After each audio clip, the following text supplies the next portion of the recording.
Hello there. This is lecture number 14 of a series of lectures on transistor design and applications.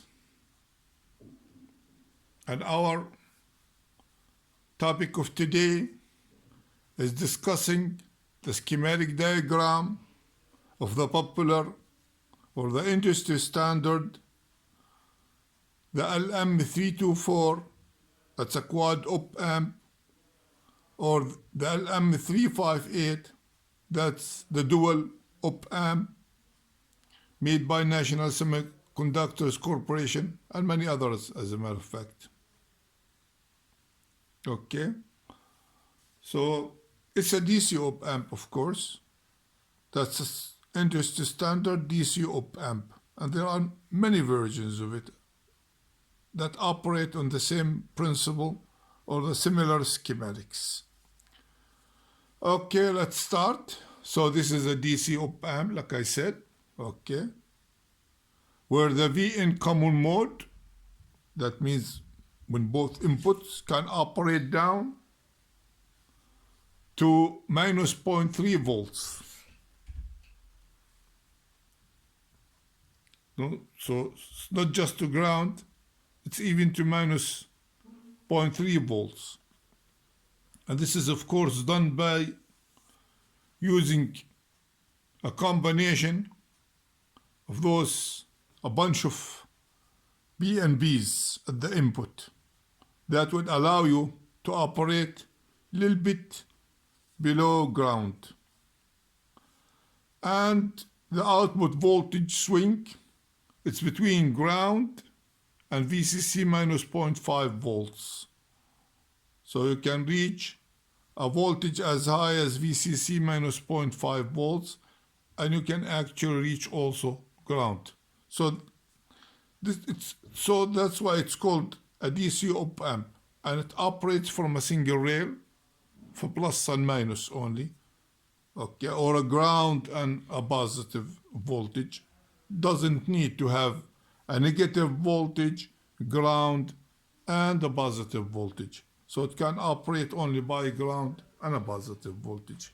And the reason why you have that VCC minus 0.5 volts as the maximum output voltage is actually due to this Darlington pair at the output. That Darlington pair, which is responsible for amplifying the signal or as a buffer for the output that supplies all the current to the load. Okay, so let's just start discussing the stages, different stages of this fascinating IC. We have our input stage, and every part I'm going to talk about now, we covered it previously in much details. So we have our input stage made of Q1, Q2, 3, and 4, made of an active mirrors load, active current mirrors load, okay? And in here, we have our current source. They didn't bother even to show us what that current source is made of. But we already have an idea from previous lectures how to do such a thing. So this is our input stage. It's a differential input stage made of two Darlington pair. And the comments in here are not real. I'm saying here Q1 and 2 are followers. Actually, they are not followers. That's a mistake. Okay, so those are not followers. They are a Darlington pair and a differential amplifier made of a Darlington pair. That's how we describe this in here. So this is our first stage. Okay. It's a differential input stage. And after that, we have, let's say, a follower and a booster at the same time. Followers always be a booster, made of Q10 and 11. So we have a followers in here, made of those two transistors. And what else we have? We have our second voltage gain transistor, which is Q12. So our gain is made by the input stage and also made by Q12 in here. That's the second voltage gain stage. And after that we have our output stage made out of Q5 and Q6, that's the source current, or a Q13 in case we want to sink current. Okay, so this is our output stage.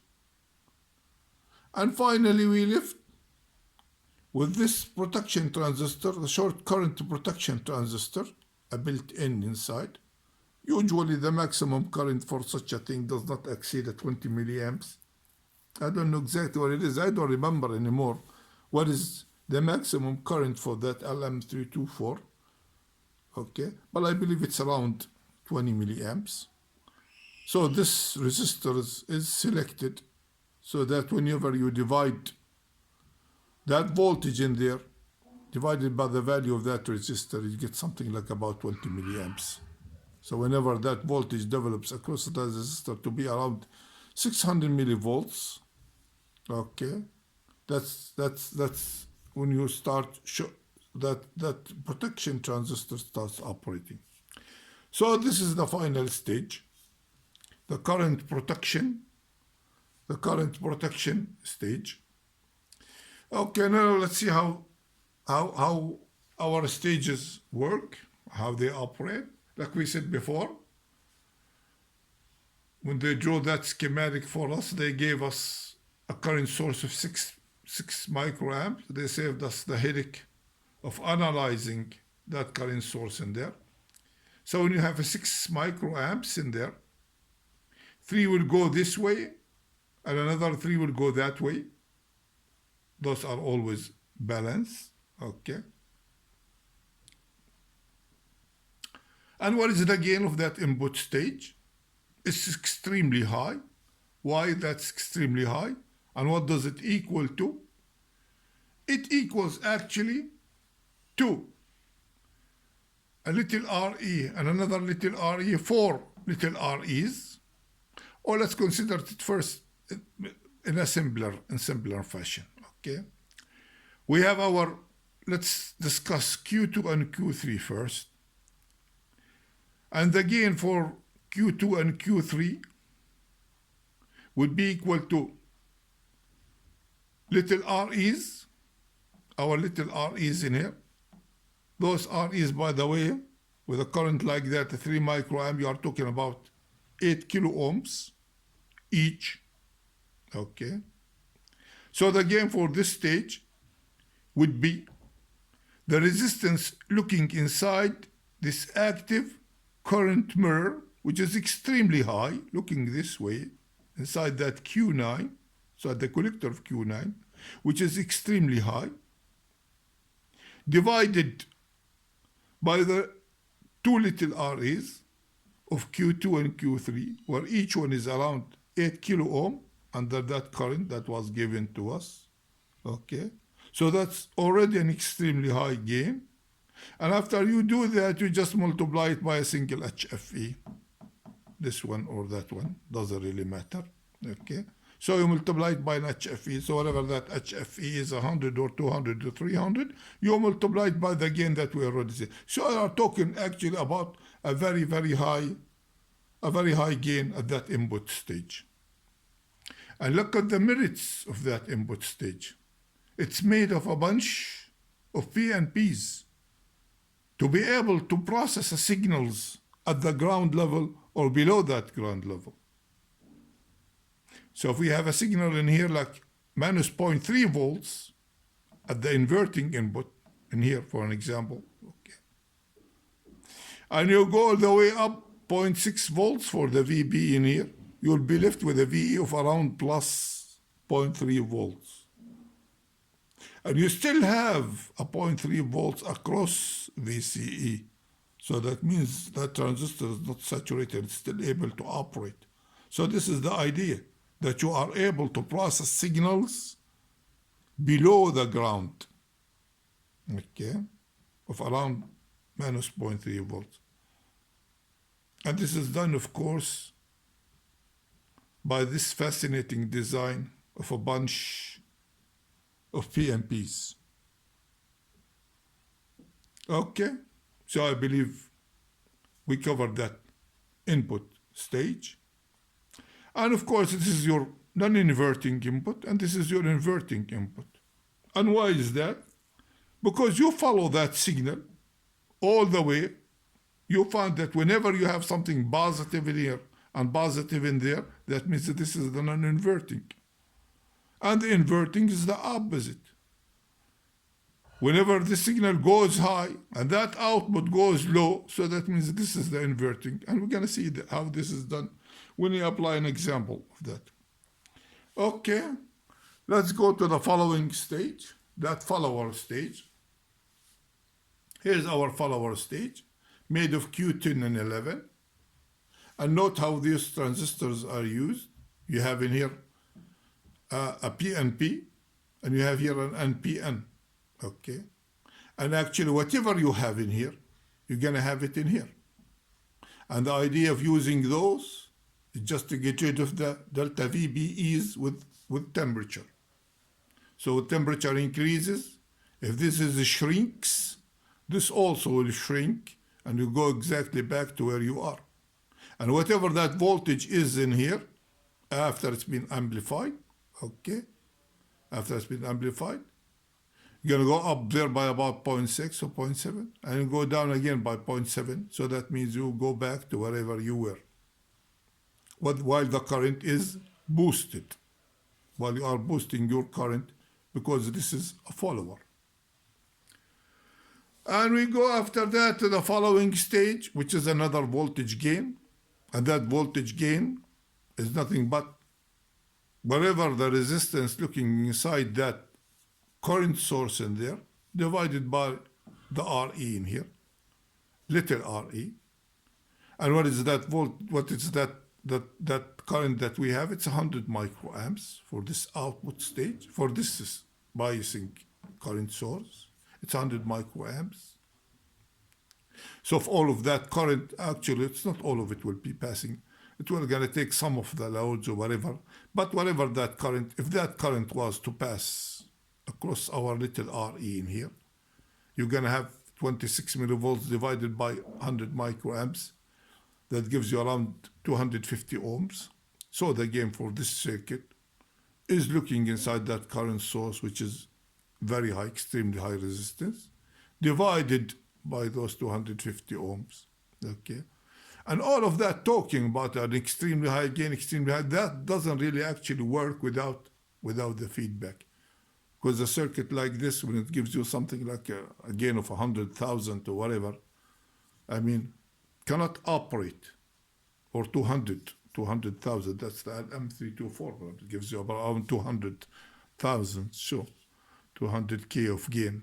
Okay, so without a feedback, nothing really works in a circuit like this, because extremely high gain and amplified again with another extremely high gain, that's a lot. So this is our second voltage gain stage, made around the Q12. And after that, we get to the output stage.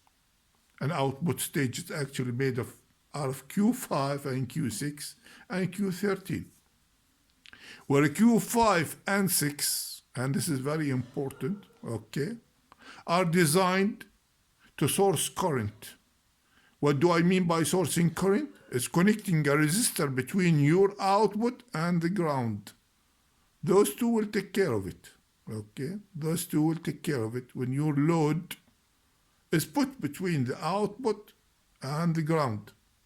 And like we said, you'll be able to reach something like 0 volts, not something you're gonna be able to reach a 0 volts when you do this configuration, okay? But if you put your load to be between VCC and the output, then this transistor will act, which is Q13. That's the one which is going to sink current.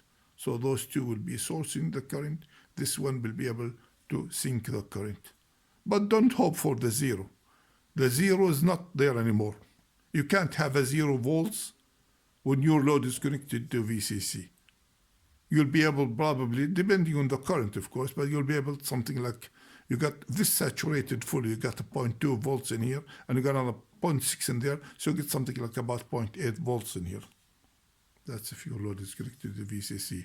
Unless your load is very high or extremely high, or whatever, so this current source will come to the aid and will be able to put that output to the ground, even though the load is connected to VCC, provided the current passing through it is less than 50 microamps or something like that. So that will help you get that output to the ground when your load is connected between VCC and the ground. Okay, so that's the whole idea, that's the whole schematic. And something else to talk about, of course, that compensation cap in there. They are put on purpose in there to make sure that the output will roll down by about 20 dB per decade, because you don't want any positive feedback inside the circuit, so it won't oscillate. So this is a built-in cap, okay, to make sure that you are controlling the roll-off of the output voltage frequency, to make sure that it's going down by 20 dB per decade. You want it to get inverted, and the negative back start becoming a positive feedback where the circuit then oscillates. Okay, so you are putting that cap in there. And look where it's put. It's between the base of this transistor here, Q5. Actually, you are trying to surround Q12. The idea, you are working around Q12, okay? So you get your signal here, the same thing, for Q12, for the collector of it, and at the base of that thing in there, Q10. And a Q10 is nothing like a similar, like same thing for a Q12. So practically, that cap is between the collector and the base of Q12, okay? And that has much effect, because it will be multiplied by the Miller effect, like we said before, and it's multiplied by the gain. So, you know, something like that, okay, will make sure when it's well selected, to do the roll-off and to make sure that you won't have a positive feedback. Okay, now let's apply an example or something to see how the circuit would operate in different conditions. Let's say, for an example, and as we know always, that VCC probably is connected to a reference voltage. Okay, VCC is connected to a reference voltage or whatever, and always our output is connected to the inverting input by a bunch of resistors or a couple of resistors or a single resistor or whatever. So our non-inverting might be taking its signal from a reference voltage source, whatever. And our output somehow is connected to our non-inverting input.